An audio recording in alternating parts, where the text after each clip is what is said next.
ನಮ್ಮ ದೇಶದಲ್ಲಿ ಹಳೇ ಕಾಲದಿಂದಲೂ ಬಂದಿರುವ ಈ ಉಠಕ್ ಬೆಠಕ್ ಶಿಕ್ಷೆ, ಈ ಪನಿಷ್ಮೆಂಟು ವೈಜ್ಞಾನಿಕ ಕಾರಣ ಹೊಂದಿದೆ ಅಂದ್ರೆ ನಂಬ್ತೀರಾ? ಬಸ್ಕಿ ಹೊಡೆಯುವುದರ ಮೇಲೆ ನಡೆದ ರಿಸರ್ಚ್ ಪ್ರಕಾರ ಇದರಿಂದ ದೇಹದಲ್ಲಿ ಅಚ್ಚರಿ ಪರಿಣಾಮಗಳು ಕಂಡುಬಂದಿವೆ. ಕೇವಲ 1 ನಿಮಿಷ ಉಠಕ್ ಬೆಠಕ್ ಮಾಡಿದ ತಕ್ಷಣ ಮಿದುಳಿನ ಅಲ್ಫಾ ಅಲೆಗಳ ಕ್ರಿಯೆ ಹೆಚ್ಚಾಗಿರುವುದು ಅಧ್ಯಯನದಿಂದ ಕಂಡುಬಂದಿದೆ. ಮಿದುಳಿನ ಅಲ್ಫಾ ಅಲೆಗಳ ಕ್ರಿಯೆ ಹೆಚ್ಚಾದ್ರೆ ಆತಂಕ ಕಡಿಮೆಯಾಗುತ್ತದೆ, ಖಿನ್ನತೆ ಕಡಿಮೆಯಾಗುತ್ತದೆ, ಕ್ರಿಯೇಟಿವ್ ಥಿಂಕಿಂಗ್ ಸೃಜನಶೀಲತೆ ಹೆಚ್ಚುತ್ತದೆ, ನೋವು ತಡೆದುಕೊಳ್ಳುವ ಶಕ್ತಿ ಹೆಚ್ಚುತ್ತದೆ, ಸ್ಟ್ರೆಸ್ ಒತ್ತಡ ಏನಿದೆಯಲ್ಲ ಅದು ಕಡಿಮೆಯಾಗುತ್ತದೆ. ಅಷ್ಟೇ ಅಲ್ಲ, ಬಸ್ಕಿ ಹೊಡೆಯೋದ್ರಿಂದ ಬಾಡಿ ಪೋಸ್ಚರ್ ಸುಧಾರಿಸುತ್ತದೆ.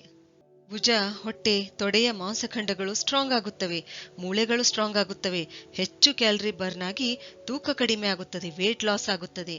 ಉಠಕ್ ಬೆಠಕ್ ಮಾಡೋದ್ರಿಂದ ಏಕಾಗ್ರತೆ ಹೆಚ್ಚುತ್ತದೆ, ಮಿದುಳಿನ ಭಾಗಗಳನ್ನು ಆಕ್ಟಿವೇಟ್ ಮಾಡುತ್ತದೆ. ಇದು ನಾವು ಅಲರ್ಟ್ ಆಗಿರಲು ಸಹಕರಿಸುತ್ತದೆ, ಗ್ರಹಿಸುವ ಶಕ್ತಿ ಹೆಚ್ಚುತ್ತದೆ, ನೆನಪಿನ ಶಕ್ತಿ ಹೆಚ್ಚುತ್ತದೆ. ಆದ್ರಿಂದಲೇ ವಿದ್ಯಾರ್ಥಿಗಳಿಗೆ ಇದು ಪನಿಷ್ಮೆಂಟು. ಆಕ್ಚುಲಿ ಇದು ಪನಿಷ್ಮೆಂಟ್ ಅಲ್ಲ.